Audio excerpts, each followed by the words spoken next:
José Rodrigues, que lições, neste caso, podemos tirar de todo este processo que acabamos de ver de Moçambique para nós, os angolanos, e para o resto de África?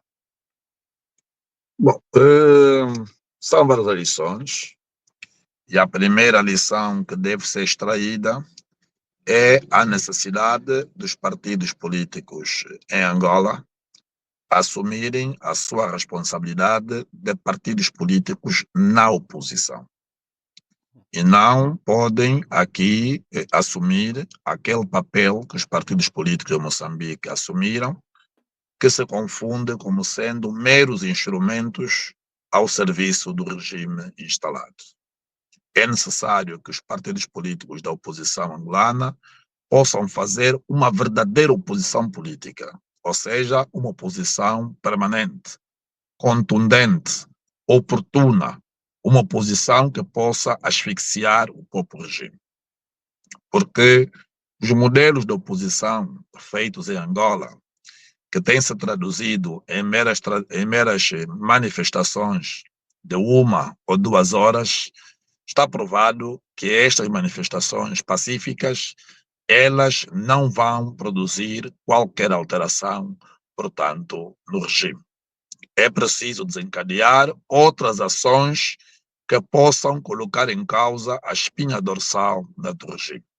Portanto, não estou a fazer referência a qualquer ação de violência, mas estou a fazer referência sobre a necessidade dos partidos políticos, de forma conjunta, organizada, estruturada e sempre assente num denominador comum, que é o compromisso com Angola, possam efetivamente assumir uma responsabilidade maior, uma responsabilidade aliada à nossa própria história, para podermos fazer uma oposição, não uma oposição de faz de conta, mas uma oposição real, que possa comprometer o funcionamento do próprio regime. Portanto, o regime, enquanto não sentir os efeitos da oposição política permanente, uma oposição consentânea, assente nos valores da mudança e da alternância, certamente que não poderemos extrair aqui qualquer tipo de lições. É necessário que a oposição angolana inicie agora um processo de pressão política ao regime, no sentido de podermos despartidarizar a Comissão Nacional Eleitoral, no sentido de podermos despartidarizar o Tribunal Constitucional e no sentido de pressionarmos a própria Assembleia Nacional e outros órgãos afins, no sentido de discutirmos com profundidade a necessidade de introduzirmos no nosso sistema eleitoral o voto eletrônico, como sendo aqui também uma garantia que possa permitir que a fraude eleitoral possa ser concretizada.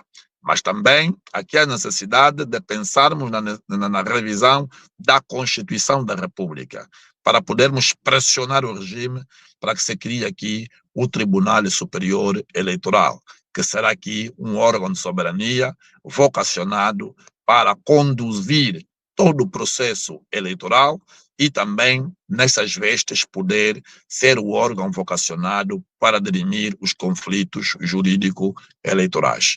Ora, se nós não tivermos um órgão independente que possa conduzir o processo eleitoral, nós vamos ter o mesmo desfecho do que aconteceu em Moçambique.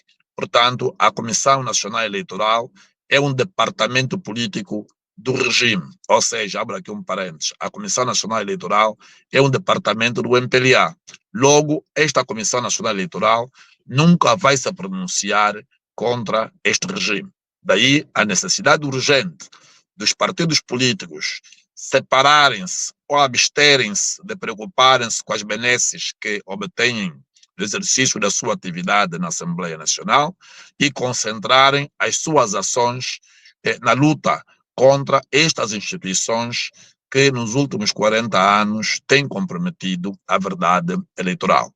Se quisermos evitar um desfecho igual à de Moçambique, é preciso acordar os partidos políticos da oposição.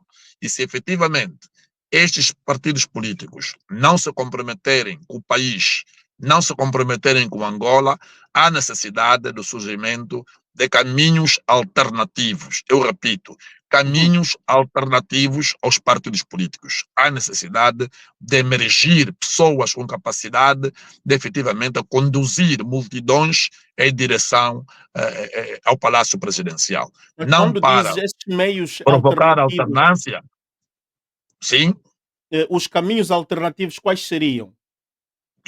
a emergir, a necessidade de emergir cidadãos com capacidade de movimentar ou de, portanto, construir um movimento amplo de cidadãos que possam efetivamente pressionar o próprio regime. Portanto, pressionar o regime na perspectiva da necessidade da revisão da Constituição da República, a necessidade da revisão de todo o pacote legislativo eleitoral, a necessidade de se introduzir o voto eletrônico no nosso sistema eleitoral, a necessidade de se criar um Tribunal Superior Eleitoral que possa tratar de matérias relacionadas com conflitos eleitorais. Porque o atual Tribunal Constitucional, efetivamente, é um apêndice do próprio regime.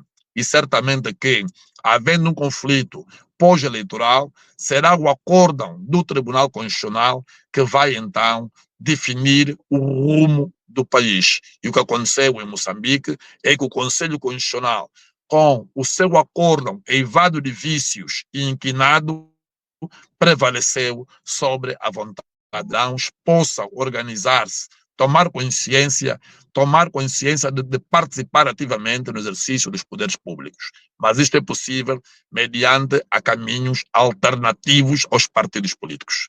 Porque os partidos políticos, nas nossas democracias africanas, se converteram em meros instrumentos ao serviço dos próprios regimes. Uns fingem de fazer oposição e outros fingem de governar.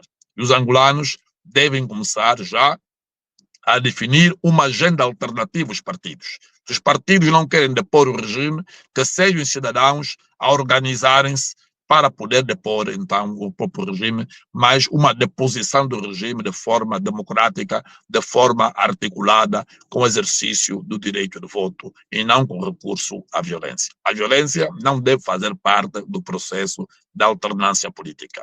O voto deve sim ser um instrumento fundamental que deverá ser utilizado para poder, então, provocarmos a alternância política em Angola.